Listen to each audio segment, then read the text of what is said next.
For 5 years, the Vauxhall Cavalier had established itself as one of the most successful super touring cars of all time. It bowed out by taking John Cleland to the driver's title in the 1995 British Touring Car Championship. Exit the Cavalier in triumph, enter Vectra amid optimism and expectation. All the team have seen is a prototype several months earlier in Germany. But engineers had already begun detailed work on the Vectra racing project when the first body shell arrived at the factory. Okay then, chaps, let's have a look.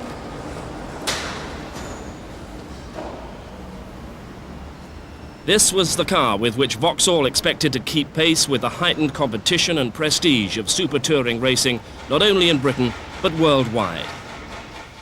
With the exception of the engine, every critical part of the new racing car will be produced here in Northamptonshire. The design, the fabrication of the parts, and the meticulous attention to detail that goes into the final assembly of the first prototype car takes over 450 hours. It's a joint project between the UK and Germany, with Swindon Racing providing the engines. But the factory is the central coordinating point for the whole vital project.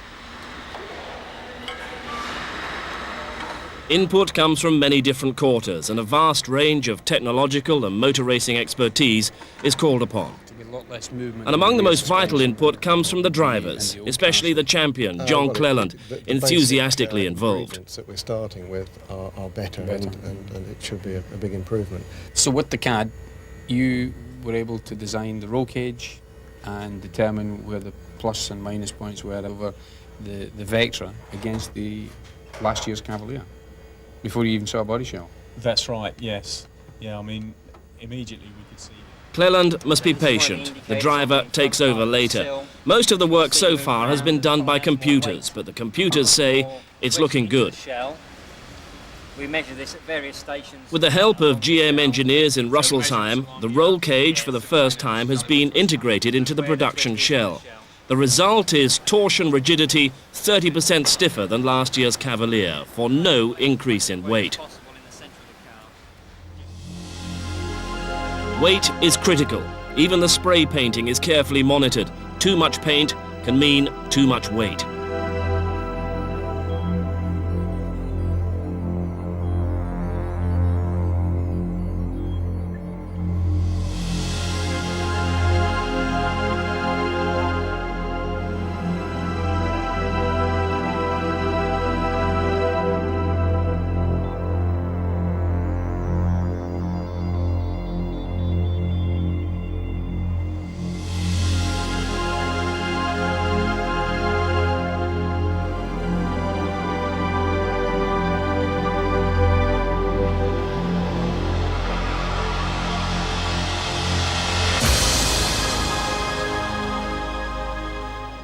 Swindon Racing Engines have been responsible for the development of the Vauxhall 2-litre race engine for the past 6 years.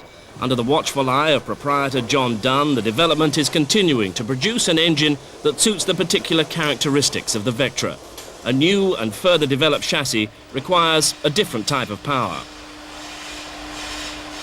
It may be one of the oldest racing engines in the sport, but it's still among the most powerful, with a wonderful record of reliability. There was no engine failure in the whole of Vauxhall's 1995 season. An engine like this is the product of experience and common sense, a constantly evolving project. Every engine that Swindon build goes on the testbed to quantify performance, to check for leaks, and make sure that every element of the engine is working to maximum efficiency. Vauxhall team driver James Thompson is the impressed spectator. I suppose the advantage of here is it's a controlled environment as a test bed. Well, that's correct. I mean, we have to do it this way initially to get the right... John Dunn's philosophy is that the much vaunted maximum horsepower is not the most crucial element.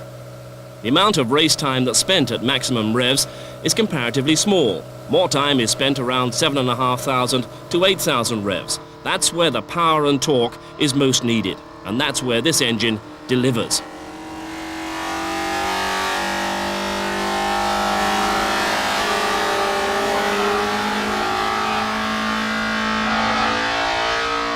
James Thompson, one of the most exciting new talents in the sport, introduced to the kind of power that will surely make him a major challenger once again in 1996.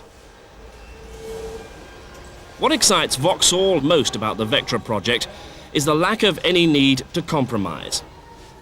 The Cavalier might have been a continuous set of compromises that worked well.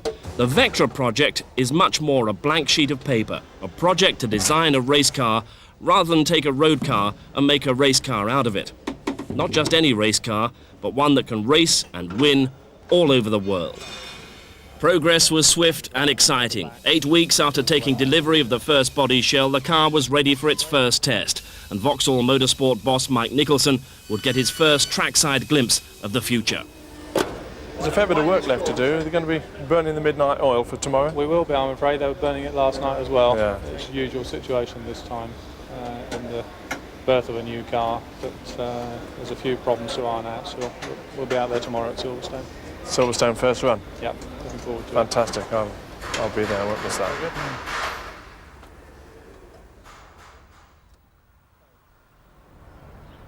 Sunrise at Silverstone, the home of British motorsport.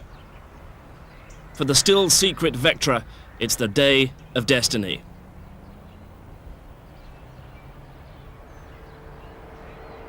An early morning start is chosen to keep the Vectra away from prying eyes on its debut. It was set to be an exciting day, but it was primarily a systems check to make sure that the cooling system, the fuel and oil systems were all working. Vauxhall had arrived at this point some 2 or 3 months earlier than is usual, an illustration of the determination and serious commitment of the manufacturer, as well as the potential of the Vectra to make an immediate challenge. With John Cleland out of the country, James Thompson was to get the honour of the first run. The South African Mike Briggs was standing by for a few laps later in the session, but the tension was apparent as the moment approached for the new Vectra to turn its wheels for the first time.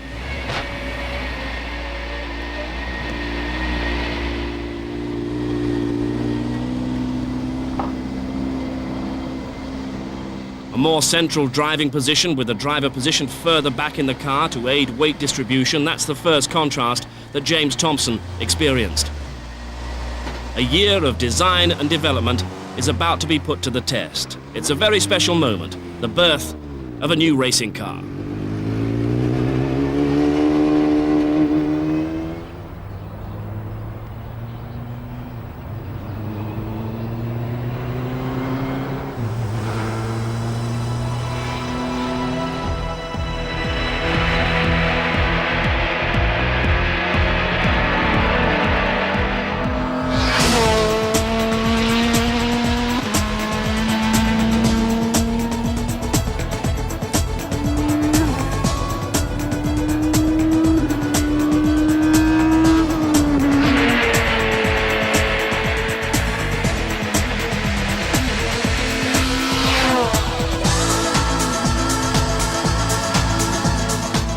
Visiting South African touring car champion Mike Briggs also tries the car and exhibits some pretty smart hand and footwork as he takes the Vectra to the limit.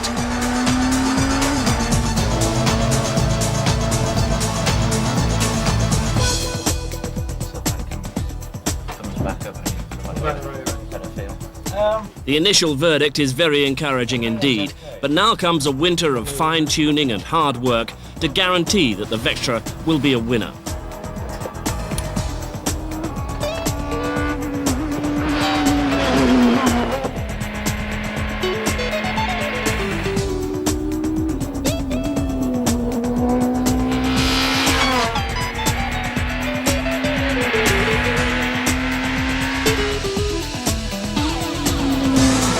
The 1995 championship had been won by the Cavalier.